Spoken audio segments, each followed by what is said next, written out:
اس رشتے کو اللہ نے کہا ہے من آیاتہی، میری نشانیوں میں سے ہے، میں نے تمہیں خامند اور بیوی کا رشتہ دیا، لہذا اس رشتے کو خوبصورت بناؤ، سکون کے ساتھ، محبت کے ساتھ، ہمدردی کے ساتھ۔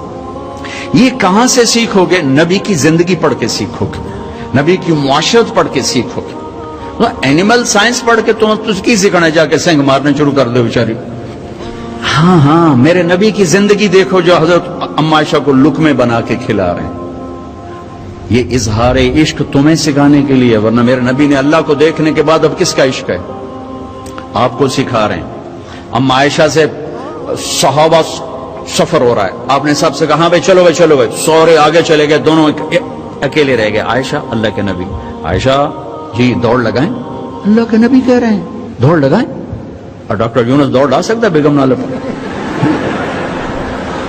کہ میں چٹی داڑھی نال میں دوڑ لائیں، اور میرے نبی کہہ رہے عائشہ آؤ دوڑ لگائیں۔ حضرت عائشہ کہتی میں آگے نکل گئی، آپ پیچھے رہ گئے، چاہے آپ جان بوجھ کے پیچھے رہ گئے، کیا پتا۔ کچھ سال گزرے تو آپ نے پھر صحابہ سے کہا، ایک سفر سے واپسی تھی، چلو بھائی آگے، سب چلے گئے۔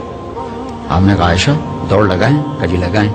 تو حضرت عائشہ کہتی ان دنوں میں موٹی ہو گئی تھی، تو جب دوڑ لگائی تو اللہ کے نبی آگے نکل گئے، تو آپ نے کہا دہی بتل کا، عائشہ آج تو اور میں برابر ہوگی۔ یہ زندگی سکھائی ہے میرے نبی نے۔